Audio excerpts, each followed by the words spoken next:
Bourns Pro Audio Video Part 3. Hi, this is Jim Lawson for Bourns Pro Audio. Welcome to Part 3 of our series on standard versus high-end guitar potentiometers. I'm here again today with guitar potentiometer guru Chuck Manzano.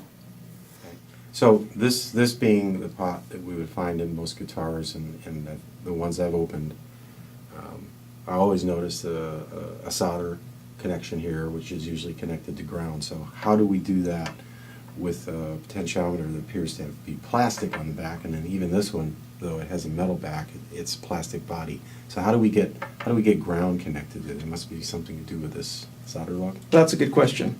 So if you take a look at the standard pot, the rear cover is where one of those solder lugs or a wire is soldered to the rear cover. Well, the rear cover is also connected to the bushing via these tabs on the sides. And so, in essence, you're actually grounding the bushing shaft area to the can in the rear cover.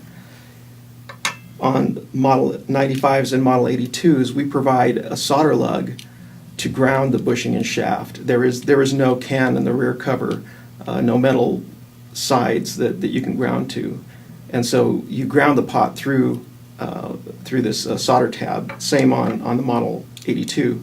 The rear cover is not to be soldered; it's nickel plated, so you can't solder to it. So you really need to take the tab and ground that, and that in essence will ground the shaft and the bushing area. So Chuck, then the solder tab allows the bushing to be grounded. So what if we had a mounting surface for the pot that was metal in the first place? Would this be necessary then, so long as the metal part was grounded in another way? Well, that's a good observation. On the metal covers, once the cover is grounded, in essence, the shaft and bushing area will be grounded. So you really don't need to put any kind of a ground lug there. For example, this pick guard is provided with a conductive shield. And so the potentiometers, once they're mounted on here, they're essentially grounded from the bushing to the shield, as well as the selector switch.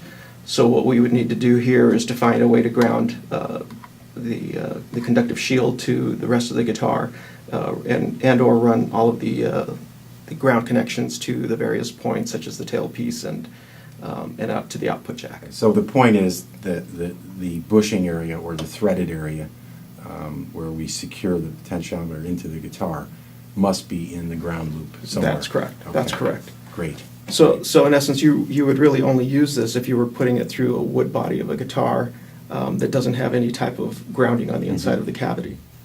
Another important item that I'd like to cover is excessive heat on the elements.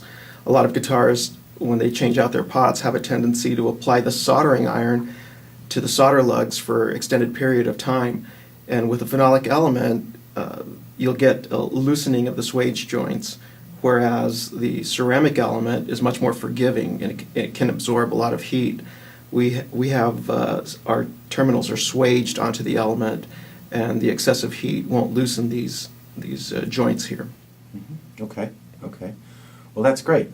Thanks so much for talking to me today. No problem, Jerry. This is Jim Lawson from Bourns Pro Audio. You threw me off. So this is Jim Lawson for Bourns Pro Audio. If you'd like a data sheet on any of these models, they're available at www.bourns.com/pro audio. And this is wishing you happy playing.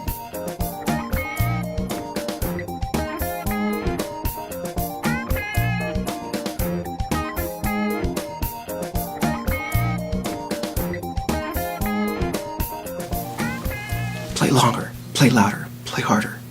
Bourns Model 82 vintage guitar pots.